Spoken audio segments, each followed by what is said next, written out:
अब बात करेंगे मईशत पर होने वाले असरात की। मशरिक़ वस्ता में जंग बंदी के असरात आलमी मईशत पर भी आना शुरू हो गए हैं। आलमी मंडी में खाम तेल ब्रेंट की कीमत में तकरीबन 5% से जायद कमी हो गई है, जबकि SC 100 इंडेक्स 5,878 पॉइंट इजाफे से 1,22,045 पॉइंट्स पर पहुंच गया है। जी, आलमी मंडी में भी हमने देखा कि पेट्रोलियम मसनूआत की कम होती हुई कीमतें और स्टॉक एक्सचेंज में इंडेक्स में बेहतरी जंग बंदी की बदौलत ही मुमकिन हुई है। मशरिक़ वस्ता में हम का बरह रास्त आलमी मईशत की तबाही और महंगाई से क्या ताल्लुक़ है, इसी पर हम बात करेंगे। हमें ज्वाइन कर लिया है मौशी माहिर मंजूर मलिक साहब ने। मलिक साहब, आपके वक्त का बहुत शुक्रिया। मलिक साहब, लोग ये स्पेकुलेट कर रहे थे कि ख़ास तौर पर तेल की कीमतें जो हैं वो $75 से वो $120 तक जा सकती हैं इस जंग की वजह से। अब जंग बंदी के ऐलान के असरात भी हमें नज़र आ रहे हैं। क्या हम ये समझें कि ख़तरा टल गया है या ख़तरा भी मौजूद है? देखिए, खतरात तो आपके साथ रहेंगे, लेकिन अच्छा ये है कि लोगों को ये समझ आए कि दुनिया में इकोनॉमिक्स जो है उसकी प्रायोरिटी और उसके जो SOPs हैं उसको हमें सबको मेंटेन करना है और करना है। लेकिन लड़ाइयाँ, जंगे सब जो हैं वो इकोनॉमी का हिस्सा है। आपको पता है कि हम क्या जानते हैं कि अमेरिका के बारे में आता है कि उसका 38% जो है वो रेवेन्यू जो है वो एमुनेशन से आता है। उसको लड़ने के लिए ना सी, लेकिन अपनी एक सिक्योरिटी को मेंटेन करने के लिए वो अपना सर। इसी तरह ये जो अभी करंटली हादसा हुआ जिसमें ईरान भी शेख था और दूसरे भी, तो वो सबने टेक्नोलॉजी अपनी को प्रूव किया, और टेक्नोलॉजी जो है वो हासिल करने के लिए फिर आपको फाइनेंशियल कैपेसिटी की तरफ जाना पड़ेगा। और जब तेल की, आपको पता ना कि ईरान ने ऐलान किया था कि हम जो है वो रास्ता बंद करेंगे, तो ख्याल था कि तेल की प्राइसेस ऊपर चली जाएंगी। तो उसके ऊपर सब ने मिलकर सेटल किया कि नहीं, अगर ये गया तो पूरी मुल्क की इकोनॉमी कोलैप्स हो जाएगी और शायद उसकी बुनियाद पे वर्ल्ड वार भी हो जाए। तो हमें ये जरूर मैसेज आता है कि हमने पाकिस्तान में भी अपनी इकोनॉमी को ठीक करना है ताकि फ्यूचर के चैलेंजेस के लिए हम प्रिपेयर हो सकें।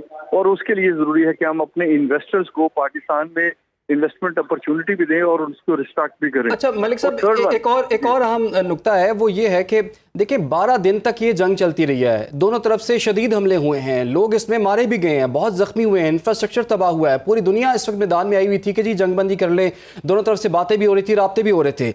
लेकिन असल मसला तब हुआ जब ईरान ने कहा कि आबनाए हुर्मुज़ जो है वो हम बंद कर रहे हैं। तो आप समझते हैं मईशत एक ऐसा सेंसिटिव एरिया है, जब उस पर बात आती है तो तमाम ममालिक इकट्ठे भी हो जाते हैं, तो वो टारगेट्स भी अचीव हो जाते हैं, जंग बंदी भी हो जाती है इस पर।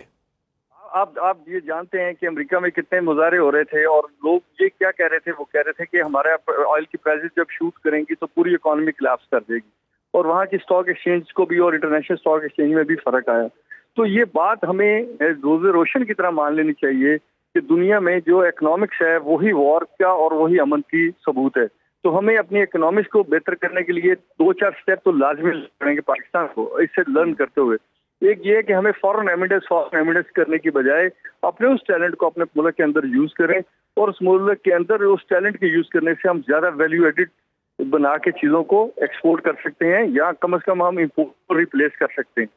दूसरी चीज ये है कि पाकिस्तान में जो ईज ऑफ बिजनेस है उसको इंट्रोड्यूस कराएं, ताकि हम लोगों को बजाय बेनजीर इनकम सपोर्ट और कैपेसिटी बिल्डिंग के नाम पे जो पैसा देते हैं और अगले दिन वो फिर उसी की मोहताज होते हैं, वो ना हो। तो पाकिस्तान को इस जंग में सीखने का एक बहुत बड़ा मौका मिला है। मंजूर साहब, सीखने का तो मौका मिला है। अब इस सारी सिचुएशन में आप ईरान की मुआशी तौर पर जो ताल्लुकात हैं दीगर ममालिक के साथ, वो कैसे देख रहे हैं? जी, मैं देख रहा हूँ कि ईरान ने जब ये जंग बंदी की है तो ज़ाहिर है उनके कहने पे की है, बहुत सारे ममालिक ने उसके अंदर रोल अदा किया है। तो इसका मतलब है कि ईरान की भी ये अपनी तरफ से स्टैंड लेगा, और अगर उनकी डायलॉग कैपेसिटी है कि ईरान के ऊपर जो सैंक्शंस लगी रही इतना अर्सा, उसको उसमें कमी आनी चाहिए ताकि ईरान जो है वो अपने जो लोग हैं उनके लिए काम कर सके। और हम भी जैसे नेबरिंग कंट्री हैं तो हम भी उसके उस वसाइल से जो दुनिया में इस्तेमाल होते हैं, जैसे ऑयल है, पेट्रोलियम, बहुत सारी प्रोडक्ट हैं, आपको पता है इससे फर्टिलाइजर भी बनती है, इससे जो है मेडिसिन भी बनती हैं। तो हमें चाहिए कि हम उस सारे चैप्टर को ईरान के साथ डायलॉग में अपने आप को शामिल करें और ईरान के साथ अपनी ट्रेड को बेहतर करें, ताकि अगर उससे अमेरिका फ़ायदा ले रहा है, यूरोप फ़ायदा ले रहा है और नेबरिंग कंट्री ले रहे हैं, तो पाकिस्तान क्यों नहीं? पाकिस्तान को भी इस पे ईरान के साथ अच्छी अपनी कम्युनिकेशन स्किल के साथ काम करना चाहिए। अच्छा मंजूर साहब, खतरात की बात हो रही है, अगर जंग ना टलती और ये आगे ड्रैग होती तो क्या खतरात हो सकते थे और किन किन ममालिक को बराह रास्त ज्यादा खतरा था?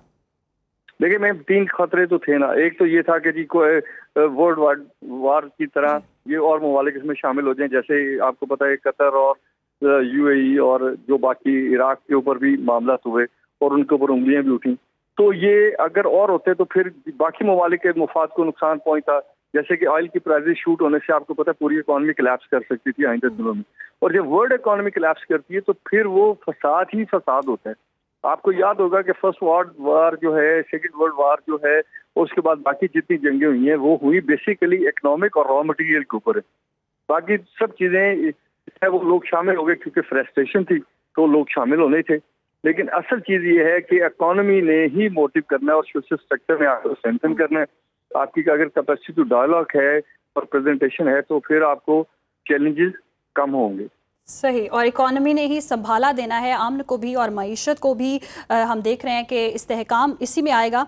बहुत शुक्रिया मंजूर मलिक साहब आपके वक्त का। और ये जंग बंदी हुई है तो मईशत पर भी इसके असरात नज़र आ रहे हैं। और एक बात मुझे इमरान की याद आ गई। इमरान ने कहा था जी तेल पेट्रोल गाड़ियों में फिल करवा लें, महंगा हो सकता है या कमी हो सकती है। तो वो ख़तरा अब टल गया है। अभी फिल वक्त तो देख रहे हैं कि हम ख़तरा टलता हुआ नज़र आ रहा है। आगे अब अल्लाह मालिक है, दुआ करते हैं कि जंगें ना ही हों और अमन रहे मुल्क में। प्रोग्राम में आगे बढ़ते हैं। कोयटा के मगरबी बाईपास पर बस में आते ज़दगी से 5 कीमती जानें ज़ाया हो गई हैं। रेस्क्यू हुकाम ने बताया कि बस में आग लगने की इत्तला मिलते ही अमला फौरी मौके पर पहुंच गया, जिसने जख्मियों को बस से निकाला और अस्पताल मुंतकिल किया।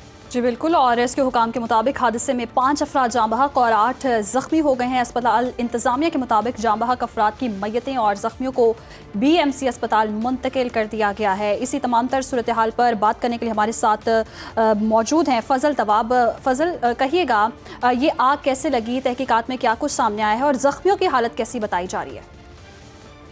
कोयटा का नवाई इलाका है मगरबी बाईपास, जहां पर लोकल बस में आतशदगी का वाक़या रोनुमा हुआ। पुलिस हुकाम के मुताबिक इस आतशदगी के वाक़े में बस में मौजूद 5 मुसाफिर जुलस कर मौका पर ही जाँ बहक हुए, जबकि 7 अफराद जो है वो ज़ख्मी हुए हैं, जिन्हें अस्पताल मुंतकिल किया गया है और ज़ख्मियों को तिब्बी इमदाद जो है वो अस्पताल में फ़राहम की जा रही है। पुलिस ने जाए वक़ुआ से शवाहिद इकट्ठे किए और अब तक जो मुहरिकात सामने आए हैं, पुलिस हुकाम के मुताबिक जो चिंची रक्षा था वो बस से टकराने से ये आतशदगी का वाक़या रुनुमा हुआ है। चूँकि जो चिंची रक्षा है उसमें स्प्रिट मौजूद था, जैसे ही वो बस से वो चिंची रक्षा टकराई तो अचानक जो है वो आग भड़क उठी और आग ने पूरे लोकल बस को जो है वो अपनी लपेट में ले लिया और बस में मौजूद जो लोग थे वो आग में जो है ना वो फंस गए थे, जिसकी वजह से जो 5 अफराद है वो मौके पर ही जो है वो जुलस कर जाँ बहक हुए, जबकि 7 अफराद इस अफसोसनाक वाक़े में ज़ख्मी हुए हैं। इब्तिदाई तहकीक जो सामने आई है कि स्प्रिट से जो है ये आतशदगी का वाक़या जो है वो रोनुमा हुए हैं। मज़ीद तहकीकात का अमल जो है वो पुलिस की जानिब से जारी है।